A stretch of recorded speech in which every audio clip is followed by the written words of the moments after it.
Olá, seja muito bem-vindo, muito bem-vinda à recapitulação diária da lição da Escola Sabatina da Comunidade Terceiro Ato. Quem veio primeiro, o ovo ou a galinha?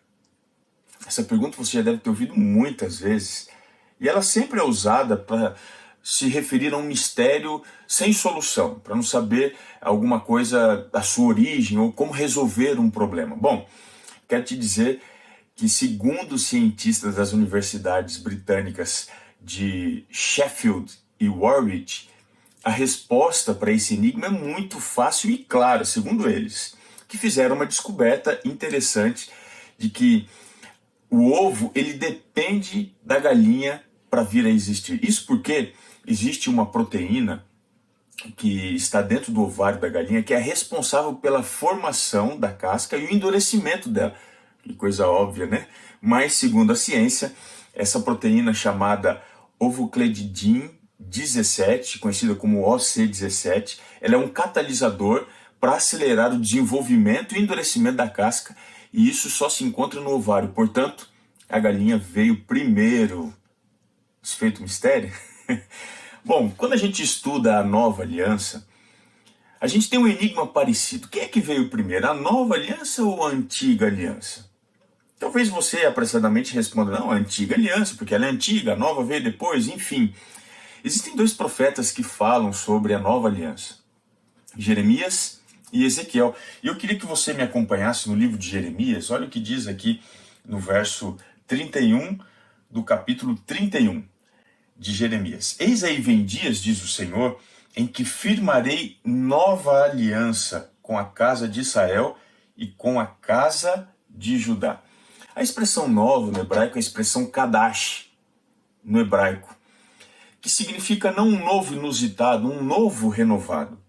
A Septuaginta, que é a tradução do Antigo Testamento do hebraico para o grego, usa aqui a expressão kainos, que também significa isso, um novo renovado, como se fosse um carro que você bateu, levou para o conserto, ele foi restaurado e agora é um carro novo. Não é um novo no sentido de você ter comprado um novo na concessionária. É um novo renovado, restaurado. Portanto, a pergunta que fica é, quem vem primeiro? É a primeira aliança ou a segunda aliança? A nova aliança, ela é posterior ou ela é anterior? Bom, esse mistério ele pode ser resolvido de acordo com o que Hebreus nos explica. Eu queria que você me acompanhasse lá no livro, ou melhor, na homilia, né, no sermão de Hebreus, capítulo 9. Preste atenção o que diz assim, o capítulo 9 e o verso 15.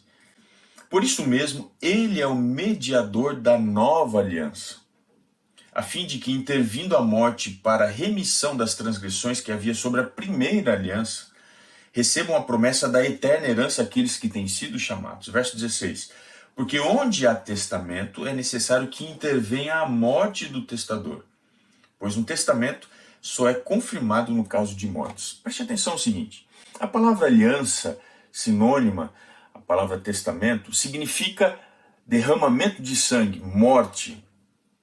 A antiga aliança era a morte de animais, conforme você vê no verso 13 do capítulo 9 de Hebreus. Portanto, o sangue de bode, de touros, a cinza de novilhas e tal, os que santificam quanto à purificação da carne. Ou seja, Antigo Testamento significa o derramamento de sangue de animais.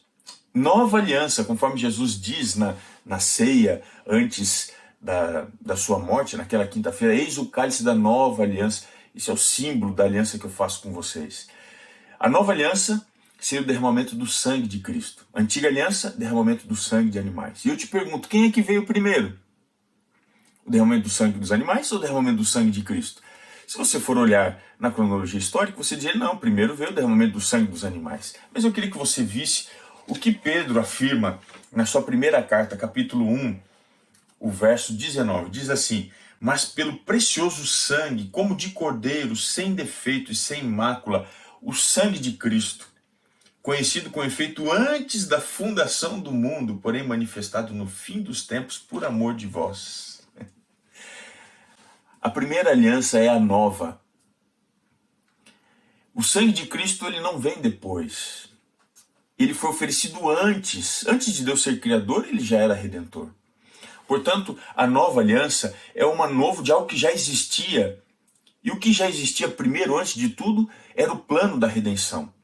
Portanto, quando a gente vai ao contexto da aliança, a nova aliança é um retorno ao objetivo primeiro de Deus. Antes de haver queda, corrupção, já havia a disposição de Deus em salvar. Portanto, a manifestação do sangue de Cristo, da nova aliança, é o cumprimento do que você encontra lá no livro do profeta Jeremias, capítulo 30, o verso 21, ele diz assim: o seu príncipe procederá deles, do meio deles sairá o que há de reinar, falo-ei aproximar, e ele se chegará a mim.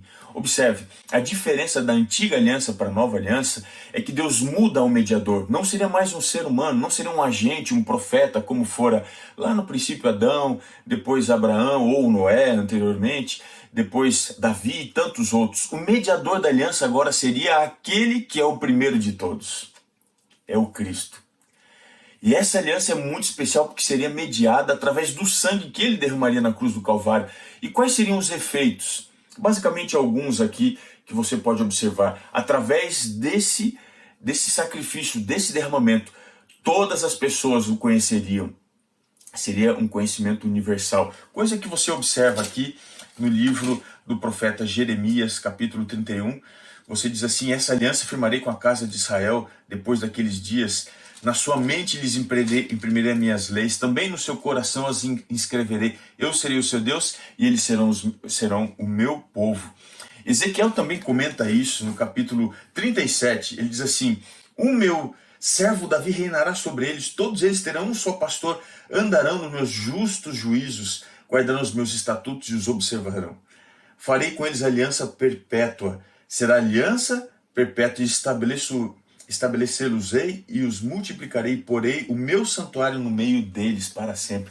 Ou seja, a nova aliança traria todos os filhos de Deus afastados, reunidos agora no Messias. Essa é a promessa que Jesus disse: tenho muitos filhos, eles ouvirão minha voz, então haverá um só povo. A nova aliança é a reunião de todas as nações em torno do Messias, do Cristo. Não há mais diferenças em Jesus, povos, ninguém. Essa é a nova aliança. Cristo fazendo iguais, todos, através do seu sangue.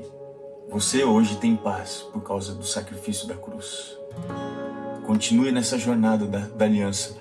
Continue estudando, ligado, porque com certeza Deus tem muito mais a te ensinar.